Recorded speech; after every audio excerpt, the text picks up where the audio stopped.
Smart Chiropractor Show Clinical Conversations. Today, we are busting out a fantastic presentation that Dr. Wren Burton gave at our Access online seminar, I guess you could call it, earlier in 2021. We have Access coming up in 2022, so keep your eyes peeled for those dates. Access is when we take a day to highlight other experts in the chiropractic space all around clinical topics.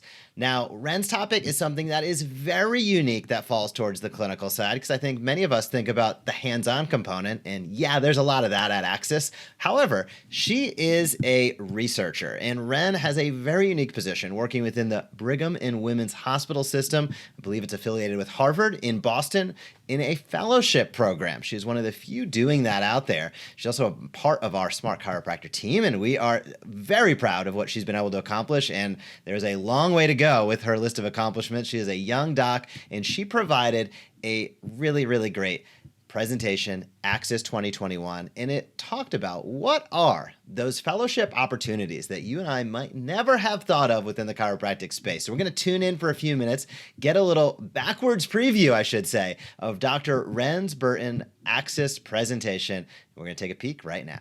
Hello, everyone, and welcome to my presentation for Access. We're going to be talking about different chiropractic residencies and fellowships. Before we get into it, I want to thank Jeff and Jason and everyone at the Smart Chiropractor team for putting this event together. It's going to be a great weekend full of awesome speakers, and I hope that everyone here learns a lot.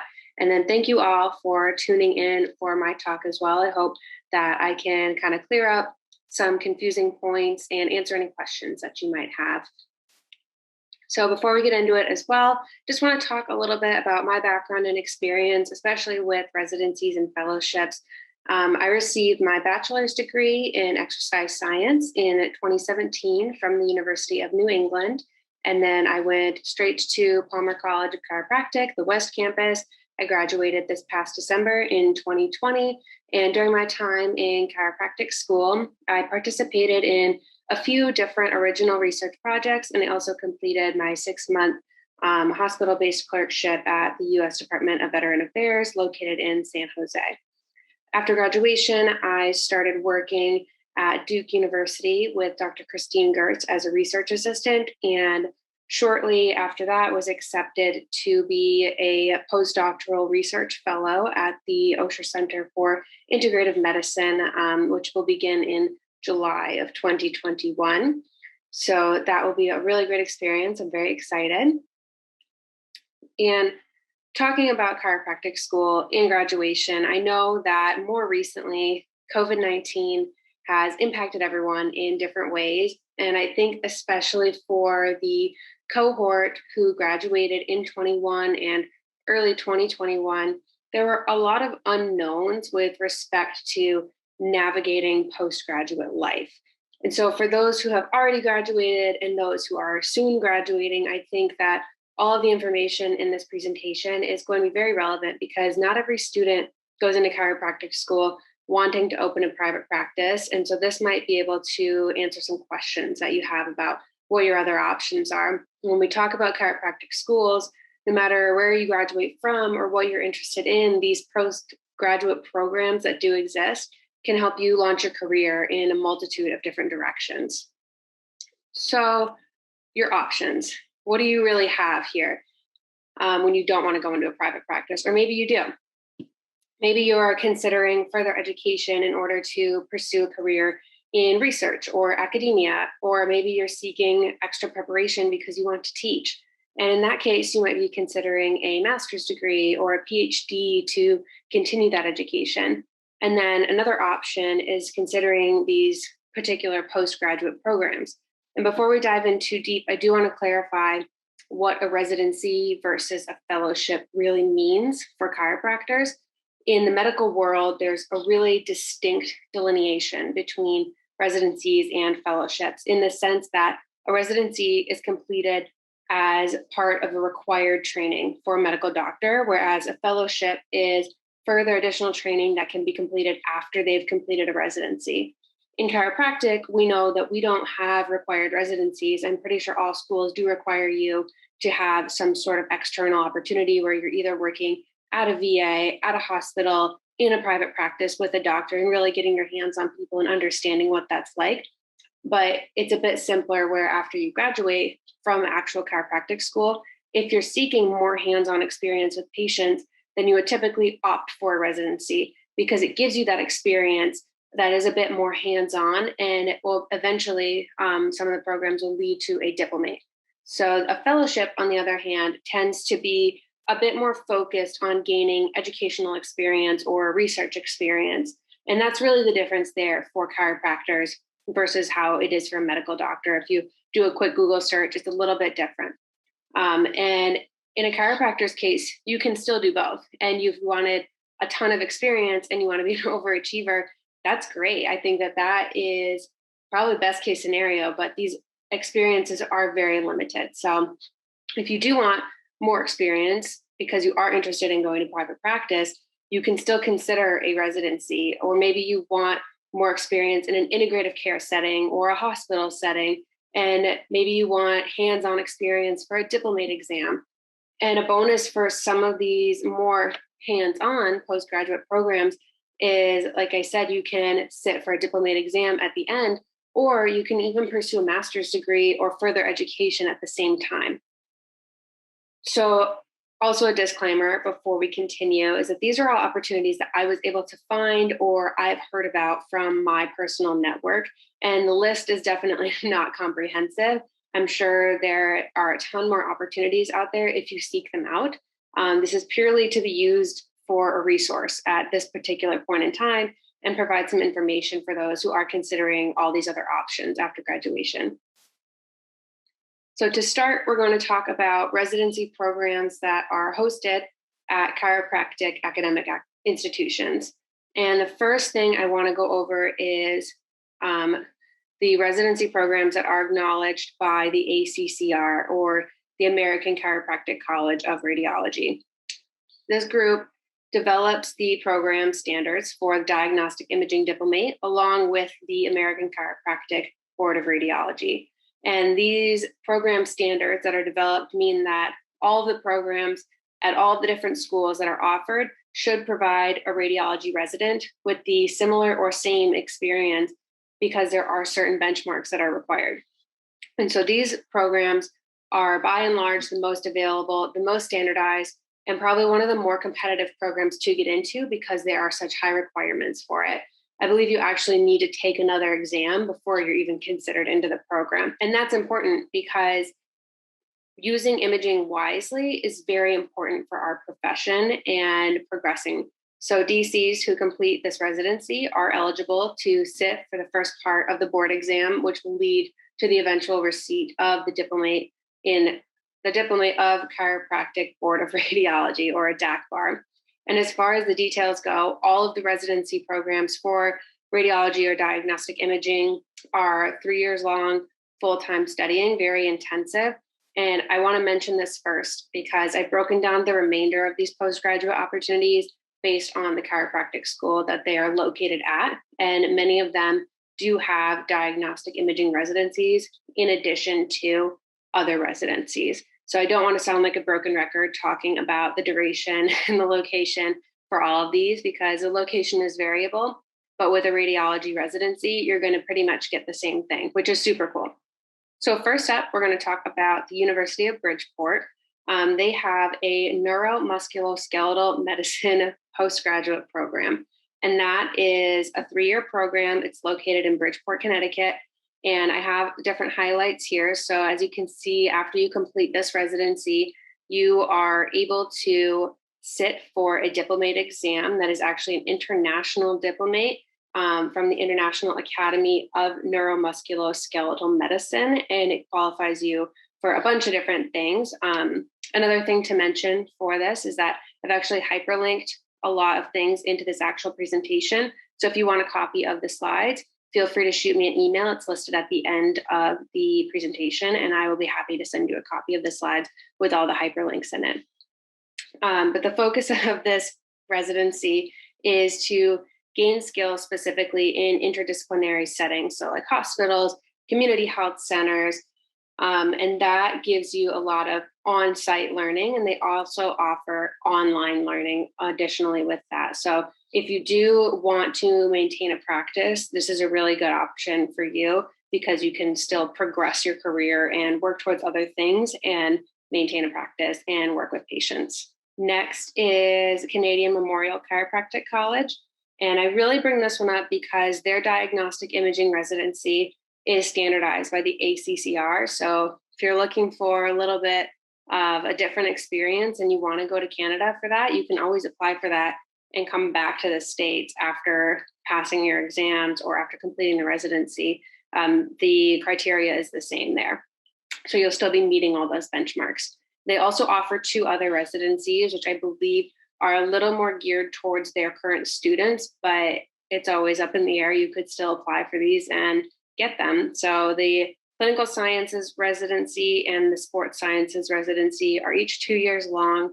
They're all located in Toronto, Ontario. And the clinical science residency is typically a little bit more clinical science focused. So you're participating in research or teaching classes. You are doing clinical rotations, mostly in hospital settings. So it looks like residents get a lot of exposure to multidisciplinary care. And then the sports sciences residency is a lot of academic preparation. So you're taking courses, and then you also are doing a lot of on-field and clinical work as well as research. So for the practical portion of that, there are very high level athletic teams that the college works with, and you're able to treat and travel with those athletes, which also allows for a great deal of hands-on experience with these athletic populations, which is really impressive. Next up is Life Chiropractic College West. So this one is in Hayward, California, not the one in Georgia. And they offer a diagnostic imaging residency there. It's 3 years long, and the criteria is all standardized by the ACCR. After that is Logan University, same kind of deal. They are in Chesterfield, Missouri, 3 years long. Criteria is standardized. And then we have National University of Health Sciences. They also have a diagnostic imaging residency, but they also offer an additional enrollment in the Master of Science program offered by the school. So you're able to get a little bit extra education out of that experience as well. And then they have 2 other residencies. They have their clinical research residency, where you can earn a Master of Public Health. It's a little bit more research focused. And then they have the family practice residency, where you will get a Master's of Science in the advanced clinical practice. For all of the residencies that are hosted at National University of Health Sciences, you are compensated for those Masters of Science programs. So you don't have to worry about paying tuition for that. It's just an added benefit. And for those as well, they seem to be pretty competitive. They are 3 years long, but they accept 1 resident per year. So it seems like it's a pretty competitive program there. Then moving on to New Zealand College of Chiropractic, they have a diagnostic imaging residency that is standardized by the ACCR criteria, and it's in New Zealand. So that would be a really cool experience to try somewhere new. Next, we have Northeast College of Health Sciences. This is formerly called New York Chiropractic College. I think they recently changed their name. And they have a very general fellowship that I couldn't find a lot of information about. It's just called a postdoctorate fellowship. It looks like it just provides opportunities for DCs to expand knowledge, and they can also earn a master's degree at the same time. So right there, I have listed all the different master's degrees that Northeast College of Health Sciences offers. And in that link right there is a testimonial of a student who did complete this fellowship, and they had a really good experience with it. And it seems very self-directed. So if you are looking for a little bit extra education or a little bit extra experience before launching into private practice or joining a hospital setting, this might be a really good opportunity for you to kind of personalize your experience while gaining extra education. They also have a diagnostic imaging residency at Northeast College of Health Sciences that is standardized by the ACCR criteria. Next, we have the Northwestern Health Sciences University. They have 2 residencies, a sports medicine residency and a sports nutrition residency. These are about 1 to 2 years in length, and they have optional enrollment in master's programs that are affiliated with the university. Upon completion of the sports residency, you are eligible to sit for the diplomate exam for the American Chiropractic Board of Sports Physicians, and you can earn your diplomate through that. And once you are complete with the residency, you automatically qualify as a certified chiropractic sports physician, which is also very cool.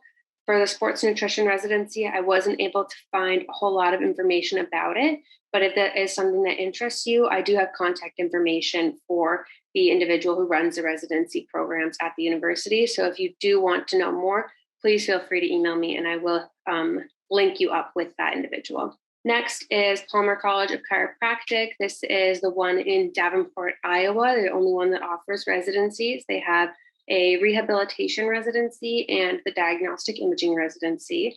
The rehabilitation residency is also 3 years long, and once you are complete with that, you are eligible to sit for your diplomate in chiropractic rehabilitation board exam and get your diplomate in rehabilitation.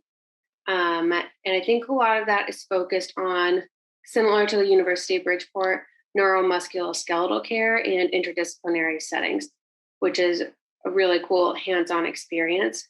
Same thing for a diagnostic imaging residency as it was for all the other ones. It's 3 years and it is standardized by the ACCR. Next is Parker University.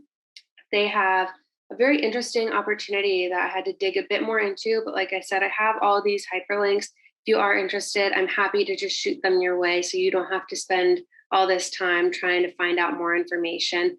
Their clinical neuroscience residency looked like a very interesting program. You are able to apply to the Master's of Science program there, obtain your degree in clinical neuroscience, and complete a residency at the same time. So the applicants do have hands-on experience with patients during their residency, and they either need to already be graduated from chiropractic school. But the cool thing about this program is that you can apply as a DC student if you are trimester 6 or higher, and then you're still concurrently enrolled in the Master's of Science program, which would be a really cool program to complete while you were still in school. It takes about 1 to 2 years total. And then Parker University does offer a diagnostic imaging residency that, again, is 3 years long and standardized by the ACCR criteria. Next is Southern California University of Health Sciences. This is a sports medicine residency. It's 2 years long and it's located in Los Angeles, California. Similarly to the sports medicine residency at Northwestern Health Sciences University, upon completion of this, you are eligible to sit for the diplomate exam for the American Chiropractic Board of Sports Physicians and earn that diplomate status. This one's also really cool as well because you are involved in a little bit more research and you are hands-on with a lot of professional athletes or high school athletes and just a whole wide range of people. Southern California University of Health Sciences also offers a diagnostic imaging residency. I apologize, it's not on the slide, but I would love to send more information your way. Next is the University of Western States, and they have a diagnostic imaging residency, and that, again, 3-year duration. Criteria is standardized by the ACCR. I know that they do offer a master's degree in sports medicine, and at one point they did have a sports medicine fellowship. There was not a whole lot of information about it anymore or recently, but I'm sure if you do have an interest in that, there may be a way to make that a position or talk to someone about that. Next up, we have the Academy of Integrative Health and Medicine. They offer a fellowship in integrative health and medicine. It's about 1 to 3 years long. It's almost entirely remote. So again, if you are trying to maintain a private practice or you're still trying to get your feet wet with treating patients in a hospital or other setting, and you still want that full-time job and you want further experience, more education, et cetera, this is a really good option for you. It's almost entirely remote. They have 3 required residential retreats over the duration of the program. And I believe they're only about a weekend long each, and they're in San Diego, California. And the only other part of it that's in person is a 3-day clinical immersion course that is part of your final year or final semester. And that is located either in their Portland, Oregon location or their San Diego, California location. The only drawback of this particular fellowship is that it is not chiropractic specific. but I know that there are chiropractors who have gone through it before. So I think it's a better opportunity if you do want to hone in particular skills relating to acupuncture, mental health, massage, nutrition. If you really want to round out your tool belt in other things, this might be a good option for you. Okay, Dr. Wren Burton, talking about fellowships. I knew about a whopping 0 of those, and I feel pretty well connected in. So it is, thank you, Wren, for coming on and talking about all of these really great opportunities that us as chiropractors have across a wide spectrum of different interests, different regions, different locations. Jason, what were your thoughts on Wren's presentation? You know, Wren's remarkable. Besides her writing skills and her accomplishments, it's my understanding last we connected with her that she was actually working with Harvard University. And if that statement isn't obvious in terms of how beneficial and important it is for us to sort of go down that pathway, most in our profession keep wondering, why are we not connected to some of these large brands, large credible institutions? And there seems to be one simple answer for it. Not enough of us are reaching for those opportunities. As Wren explained, they're there, they're available. But we really have an interesting culture within the chiropractic profession that seems to be just sort of very singularly focused on graduating, getting into practice, making a living as a practitioner, either in a solo practice or group practice. And there really isn't a culture and a precedent for getting more involved. I know some are more involved in hospital settings and some work in interdisciplinary type practice settings and so on. But when it comes to, I guess maybe I'll call it mainstream academia, not just chiropractic academia, but other colleges that have really important names that just sort of break through the noise and or give us or associate us with the credibility that everybody expects from a Harvard University or similar. So I think it's awesome. I give her so much credit for going that pathway. I hope with this presentation, she inspires more, whether it's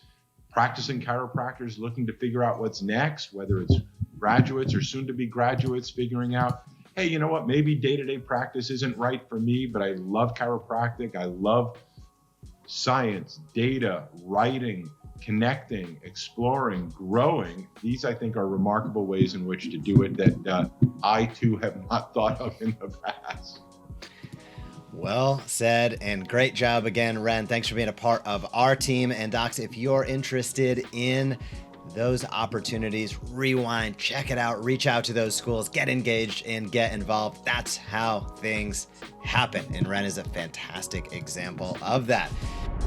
Hey, if you like that video, be sure to subscribe to The Smart Chiropractor. We are posting videos on how you can market your chiropractic practice in a way that teach and invites consistently. We have found that is the magic formula to big time growth. So if you like this video, be sure to comment down below, smash that subscribe button, or visit us at thesmartchiropractor.com.